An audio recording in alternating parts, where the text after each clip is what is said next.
Hey Waffle Gang, I do hope you're well. My name is Mark and today we're checking out some more Reddit stories, and if you do love a Reddit story, why not consider hitting that like, subscribe, maybe that notification bell too. And let's crack on with today's first story. Much love guys. Now today's first story comes from Soccer Mum on the Edge, and it says, I, female 28, kicked my husband out of the house in a fit of rage. Contemplating divorce over revelations about his brother's past. Am I overreacting? And now I wanted to give you a couple of huge trigger warnings on this story. Talk of child abuse, physical, verbal, and emotional abuse. So if you do want to skip the story, please feel free to do so. Timestamps are always down in the description and along the timeline below. Thank you. Now let's get started. I tried to be brief. I'm still fuming. My husband, male 29, comes from a big family. 4 brothers, 2 sisters, raised by a single mother for the most part. The youngest of his siblings is Joseph, male 19. In the 6 years I've known Joseph, he's always seemed awkward and a little too quiet and socially inept. I've always had a special fondness towards Joseph because he's such a sweet person, and I was a little awkward growing up myself. Joseph has been struggling with some classes and I've been helping him. My husband took me on a special dinner night, thanked me for this, and it was there that he revealed why Joseph sometimes struggles. Apparently their dad, who is now dead, left their mum over accusations that Joseph was a product of infidelity. He was not, but their dad was super paranoid about infidelity and treated his wife like property. The father started abusing Joseph when Joseph was as young as 2, beating him. He left shortly thereafter and passed away a few years after that. The abuse didn't stop there. My mother-in-law picked up where the father left off. The beatings and abuse is too graphic and unspeakable for me to detail it here. It's disgusting and inhumane. My husband said that all the siblings took part, including himself. When I could no longer take listening to the details and the extent to which my husband participated, I asked him why and how he could do those things. He went into full-on defense mode when he saw how furious I was and said they were told he was not their brother. Like that's a valid excuse. He said the family buried it and doesn't talk about it. That Joseph started defending himself at about 13 and the abuse stopped then. I asked him if anybody had apologized to Joseph. He said he doesn't need an apology, that he just needs to forget it, and in time he will. Since that night 3 weeks ago, I've been unable to be affectionate in any way towards my husband. It's like I went from totally in love to totally repulsed by him. He's suddenly somebody I don't even know. I honestly don't know why Joseph has chosen to stay around all these animals, and I'm disgusted with myself for marrying one. Last week we had a backyard cookout, as we often do. Most of his siblings were here. Joseph knocked over a pitcher of iced tea. He's a little shaky and a little clumsy, but it was an accident obviously. My mother-in-law went off and started berating him and called him an idiot and a few other names. She started to berate him about his hands and how they shake so much and told him to get control of it and to stop shaking. I gave my husband a look like, hey, jump in here. He didn't do anything. I lost it. I went completely crazy on her and told her that maybe if she hadn't beat him and other things. At this point my husband jumped in and told me to take it easy on his mum. I told her to leave and she told everybody to leave with her. Joseph only stayed because I practically begged him to stay, but she told him to leave too. I tried to talk to my husband about what happened and why I went off. He told me to mind my own business about his family business. I told him to leave at this point. He reluctantly left and has been calling and texting me non-stop to forgive him. Edits. Finally heard back from a friend I'd emailed. She's a counselor. She told me I actually victimized Joseph by bringing up the abuse that Friday night. She says I should have simply stood up for him for what happened that night. She says I should also apologize to him for that, and I will tonight. She also said it's probably going to be the first and only apology Joseph ever gets that's even remotely related to all the abuse he suffered. So be ready for anything. I'm picking him up at his friend's house tonight. His mum kicked him out over what happened. Everything is happening so fast now. My parents have stepped up big time and offered to move him in. My dad is going to teach him how to drive and help him get his driving license. He's going to give him his old car that nobody drives. Now we just have to convince him to accept our help. I haven't read all your comments, but I will. Just things are happening fast and I need to keep up. I know my kids will be fine. Right now I'm in full get Joseph help mode. I have not read all your comments, but I will. Thank you all. Oh, I almost forgot. I spoke to my husband on the phone finally. He thinks he's going to talk his way back. I asked him why his mum kicked out Joseph. He said he had no idea what I was talking about. He didn't know. Joseph told me that my husband has been staying at his mum's and he was there when Joseph was kicked out. I will file divorce. No chance I'm taking him back. Edit. Some of you asked about the details of his abuse. I left them out to spare you. Something inside you breaks when you hear the details of what they did to Joseph. I wanted people to read this and not have to visualize it. Horrible and tragic are not big enough words. Edit. Sorry I can't respond to every comment, and thanks for some kind words, but just to add some clarity to some questions I keep seeing. No, he has no remorse, nor does he think an apology is needed. He also feels no therapy is needed for anybody, just time to heal. But at the same time, he acknowledges that Joseph's shaking and struggles are a result of his abuse. I don't get this contradiction, but I will get therapy for myself as well and try to get some more answers. Also, yes, my dad is pretty awesome. I knew he would spring into action if I just talked to him. My mum is great too. I knew dad would get her to sign on as well. They liked Joseph and they had reservations about me marrying my husband, but that was for other seemingly petty reasons at the time. I swear on my life that I did not know my husband and his family had this secret. I only knew that they all seemed normal, but Joseph was clearly damaged. He's very sweet-natured, but you can tell he has endured some things. I always want to get close to him and try to understand him, but I never would have guessed. And yes, of course, that is 100% relationship ending stuff right there. I mean, how do you look at that same person again in any way, especially when they're taking no accountability for what they did and they're just trying to bury it? He doesn't need an apology, just needs to forget. That attitude is absolutely awful. Scary. Good on OP in this situation, but immediately protecting Joseph and getting her parents involved and trying to offer some practical help. Absolutely terrifying situation, but Really I Care says, your husband sounds like an absolute horrible human being. And I'm really sorry you're going through this. It is one thing to have been involved because it was just the family thing to do, but it is another entirely to take up for it.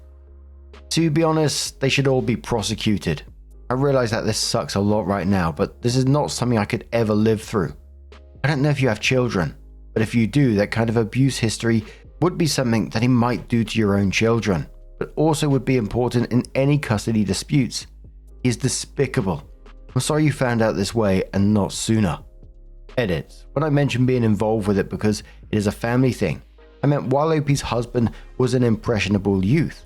But if this happened until OP's husband was 23, if my math is right, then even the family pressure thing doesn't fly. We're talking about someone who was abusive well into his 20s. OP says we have a 4-year-old daughter and a 2-year-old son. My husband has been a good dad, but this changed everything for me. I hate to break up the family because of our kids, but I don't even sleep anymore because I keep picturing what Joseph had to endure. Really I Care replies that saying, oh wow, I'm so sorry. I truly believe you're doing the right thing, but wow, it's just scary, even if he's a good dad, that he thinks that it is appropriate behavior. Your kids are young and hopefully resilient. They're lucky enough to have a mother with empathy. OP says thank you, but yes, I can't get over the fact that even when the abuse began, my husband was around 11 to 13. Even at that age, I think you have to know not to treat a child like a piece of trash or a fly you just squash for no reason. But it was about a month and a half later that OP did update, and they said I filed for divorce after a few conversations with my husband. He blames Joseph for our divorce and became very threatening. At one point, he said he would turn and walk away from me and our 2 kids if I didn't stop the divorce process. I called his bluff and told him, good, go, we would be better off. In my state, it takes 6 months to finalize divorce with children involved. I have sole custody and he never filed for joint custody, which is good. Now, on to Joseph. There's so much, but I'll try to be brief. He's in therapy and lives with my parents. He's sticking it out with school, even though he has anxiety and depression. He's fighting real hard to heal. Sometimes he has setbacks and it's just like a broken down little boy. He has a very strong will and spirit, and sometimes I wonder how far he would have gone in life, even now at 19, if the animals hadn't totally broken him. His siblings and mum still try to contact him and guilt him for not staying with his mum to take care of her as she ages. They all agree that Joseph's life would be to be the mother's caretaker as they all go on and live their own as they wish. He actually feels guilty about not fulfilling that, shockingly. He has a long way to go before he realizes that his life is to do as he wishes. They don't have his phone number anymore, but they email him. My dad got him a new phone because his mum would call him and berate him and guilt him. It seemed like every conversation with her set him back 2 steps. She still knows how to crush him, sadly. I wish she didn't have that power over him. I've never wished the death penalty on somebody like I do on her. He's dating a girl and I'm scared she might hurt him, break his heart. But my dad is more encouraging of that and has to remind me to not overprotect him. Joseph has become very close with my mum. He drives her grocery shopping and enjoys doing that stuff with her. My dad taught him how to drive in like 1 week. He's about to go take his driving test for his driving license. He's still on a learner's permit. There's a lot of positive things going on, but progress is very slow and sometimes it's like watching a clock. It just seems like he's standing still in terms of anxiety and depression.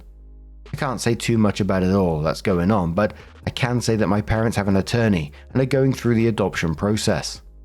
I wanted this to be a more upbeat and positive update, but honestly, Joseph struggles a lot. Law enforcement is now involved because some of the physical abuse is more recent than I thought, just from his mum. He has a few scars and he has broken bones that never healed properly because he never got medical attention. Protection orders are likely to be granted. If they are, then according to the investigators, charges will almost be inevitable. That part of it I can't say much about, but can say that Joseph is willing to go forward with that process, for now, under the guidance of his therapist. But we've been warned that he may choose to back off later. The one cop said there is a point of no return for the DA, even without Joseph's cooperation. And the comments on this one, the top commenter, LazyTits127, great name, says, "Wow OP, thank you for helping him so much. If you didn't do what you did that night, he would still be getting abused by his mum. You and your family are great people. Keep up with the updates if you can.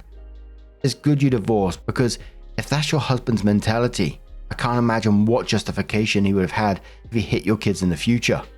Tell Joseph to make a new email, just so he can start fresh. Don't delete the old one in case the police need any emails from his family. I still can't believe how everything can change so quickly." Opie says, "You're right. My life, my kids' lives, and Joseph's life totally different trajectory now. Futures forever and drastically changed." Opie on how her parents are adopting an adult. Opie says, "Our state allows for this to happen so that Joseph can have benefits like medical insurance as long as he's still a student. It gives Joseph inheritance rights, and it gives my parents medical decision rights in case Joseph was to have an accident and was not able to speak for himself. This way his mum can't try to take over if God forbid this happened." Opie was asked how often her husband was hit. Opie says, "Yes, I did ask. He was never hit. Joseph was the only one who was physically abused, but obviously it was toxic for everybody. But Joseph was absolutely the only abused one. He was singled out by their dad originally, then the mum also kept it up." And someone asked Opie, "How did they not see anything before?" Opie says, "I missed a lot of things, but my friends are not coming forward with things they witnessed that I either didn't see or was in denial about. He was somewhat of a Jekyll and Hyde, but there were signs I should have paid more attention to. His family, however, they really do a good job of hiding the inner workings of the family and their disgusting secrets." The husband became even more scary in that update, blaming Joseph for the divorce and threatening to abandon his own kids. And there was just so many scary points about this, that they were planning for Joseph to be his mum's caretaker. You know, it's just so disturbing. They almost saw him as property, not a person with his own life and dreams. He was just going to be used. But again, well done to Opie and her parents in this. They've saved this guy, and I know he's probably got a long journey, a forever journey if you like. But I hope he thrives and he just keeps away from those absolutely disgusting people.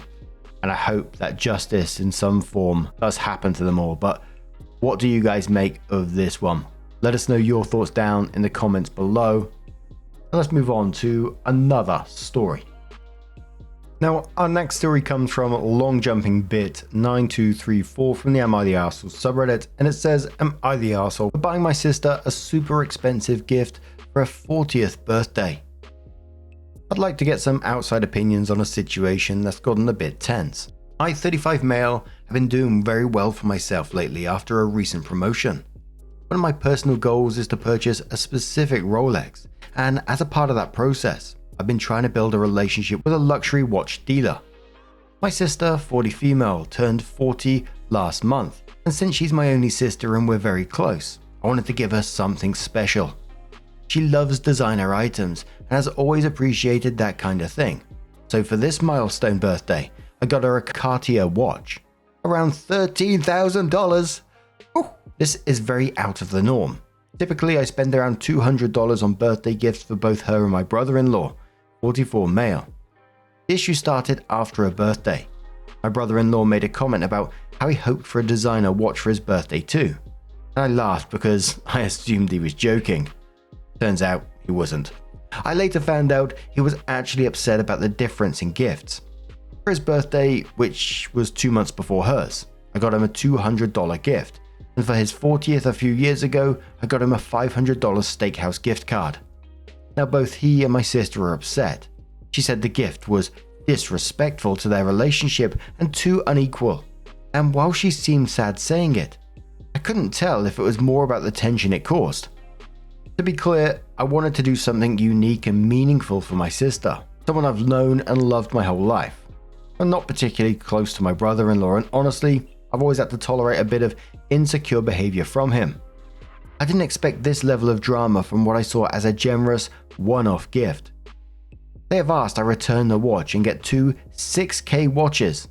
Privately, my sister has said I shouldn't have bought the watch as it's annoyed my brother-in-law very much. What kind of dynamic is going on here? The cheeky bastard said, after her birthday, brother-in-law made a comment about how he hoped for a designer watch for his birthday too. What the bloody hell? The absolute level of disrespect in that one. I think I'll be taking that watch back and then just, keeping the 13K. Give her something $500 if she wants things to be equal. Not demanding that you split it and get 2 6K watches. Absolute cheeky so-and-sos, man. Honestly. The top commenter on this one said, "Not the arsehole. Wow, so sorry your brother-in-law happened to you and your sister. What a beautiful, thoughtful, and generous gift to the person you're closest to in life. I'm sure your sister is completely fuming about having to give the watch back to appease her child's tantrum. Husband. In my opinion, you either tell him exactly what you said here, that this was a gesture to your sister, and you won't take it back. Or you take it back and give her a $500 voucher to a steakhouse to make things even. Brother-in-law doesn't get to demand an expensive watch from you, and I guarantee your sister is just trying desperately to keep the peace." Double Stack says, "Not the arsehole. Your brother-in-law can kick rocks. Just greedy behavior. Get him nothing from now on and double her gifts. Better yet, donate $500 to charity in his honor every year. They might get rid of the watch on their own though." Affirmative Robot says, "Not the arsehole. Normal in-laws don't expect to always receive the same level of care/gift etc. that their spouse receives as a sibling. If you never did anything nice for him, you would be the arsehole. But you do. You care. You get nice gifts. That's enough. You don't owe him anything extravagant, and you are not the arsehole for getting your sister something extravagant one time. She probably doesn't really want to return it. If she did, she would have gone to the store and exchanged it for 2 lesser gifts. One for her, one for her husband. This is all coming from your greedy, controlling brother-in-law and should stay between the two of them. You did nothing wrong." And Hella Summit replies that saying this, I feel some compassion for the sister trying to navigate a greedy and childish husband. He has no right to be jealous of her gift. I just wish she didn't feel like she has to cater to his ego. I wish she hadn't been successful in ruining such a lovely and generous gesture from OP. For what it's worth, I'm with the posters who suggested you take it back and give her a $500 gift certificate. Just make it for a spa or something that doesn't involve her sharing it with brother-in-law. And I love the idea that from here on out, his birthday gifts go to a charity in his name. He can suck lemons over that. Anyone care to make suggestions on how to phrase the next brother-in-law birthday card? I thought this charitable gift would be a great reflection of your generous personality. The OP came in with an update and said, "Thanks everyone. The comments were honestly overwhelming and validating." A day later, I saw a government ad about coercive control, and something just clicked. It felt like I finally had the words to describe something I've been sensing for a long time. He's always come across as insecure and controlling, but that ad and the last post helped me see it through a different lens. I decided to call my sister. I had originally planned to talk in person, but once we got on the phone, the conversation naturally unfolded. I tried to be as kind and compassionate as I could. I told her that I've been quietly worried for a long time, that there have been signs she's in a controlling relationship and it doesn't sit right with me anymore. Some of the things I brought up. I've never been able to see her without him around. Every lunch, birthday, even casual meetups, he must be there or we rescheduled. It's like she's never allowed her own space. She doesn't have her own money, and she makes more than him. I had grey knowledge of a listed company that was about to make an announcement. This sounds dodgy. And she couldn't invest because he doesn't trust the stock market. The company went up 5 times a week later. That's illegal. Isn't that illegal? Over time, she lost contact with all her old friends. Her entire social circle now is just him and his people. I told her it didn't seem like a healthy dynamic. That I missed a version of her who felt more free, more present, more herself. I really tried to be compassionate, but she just snapped. She brought up my past, that I dropped out of university, was a rebellious teen, smoked weed, caused our mum stress. After 2 of my best friends died in a car. I struggled for a few years and did a lot of rebellious stuff when I was 18 to 21, but it felt like a way to discredit what I was saying now. She told me I had no right to judge her life, and then said she would go in no contact with me. It hurt. A lot. I didn't reach out to judge her or try to save her. I just wanted to tell her how I felt because I love her and I was scared for her. I hope I planted a seed. It's really hard at the moment. I feel like I lost my sister and niece forever. The sad thing is, I feel a lot of relief. I don't need to see my brother-in-law again. Someone commented to OP saying, "Here's the thing, I think you handled this the wrong way. Right after you had an argument about a Rolex watch you come to the table with, I think you're actually in a controlling relationship. Her husband sounds like an entitled dick to be sure, but some people are terrible when they're in a relationship and drop friends like flies. That's something you should watch out for to see if nothing else is going on. But some things you listed are not the kind of evidence you think they are. I mean, just because your sister didn't follow your advice on investing, she's being financially controlled. To a lot of people, the stock market is intimidating and they want to stay far away. The fact that the stock jumped up afterwards has nothing to do with their decision in that moment. Lastly, for the people who comment, take back the watch and donate, sell, etc. You do realize that you can't take back gifts even when you have a problem with it afterwards. I mean this literally. You can ask for it back or tell her to give it back, but unless you're telling OP to steal the watch, that watch is hers." OP responded saying, "Hey, I totally understand what you're saying. This is the ad I saw on YouTube, and it was about spotting the signs of abuse basically." And OP said, "I was trying to be concise, but the behavior was insane, and I just thought it was normal for so long. I would see him gaslight her in front of me and just not listen to her. She has given me cash for things and can't transfer me money because he checks the account. She wanted to invest in a stock market deal because it was a sure thing. I knew the CEO, and the news was one of the prospective sites was going to be mineable would send the share shooting up. She just wasn't allowed to and didn't want to rock the boat. He's confronted family members for things that have been said because he reads her message and goes through her phone. She can have the watch. I don't really care about it anymore." Commenter on that one said, That's insider trading and illegal." As I was reading the paragraphs about OP sharing insider stock tips, my eyebrows were slowly lifting off my forehead and going above, just floating towards the ceiling. Holy moly, but what do you guys make of this situation? Just focusing on the relationship for a second, the bullet points, without talking about the insider trading, of course. The relationship does sound messed up just from reading those bullet points about how, she can't ever be without him, casual meetups that always has to be rescheduled if he's not there. She's not allowed any of her own money, even though she's making more than him, and she's lost contact with all her old friends. Stuff that we've seen, signs that we see time and time again. But what do you guys make of this situation? Let us know your thoughts down in the comments below. And just a huge thank you for being here today, getting involved in the stories, your love, your support, your time. It always means the absolute world to me. So thank you so much. And hopefully I'll see you in the next one. Take care and much love.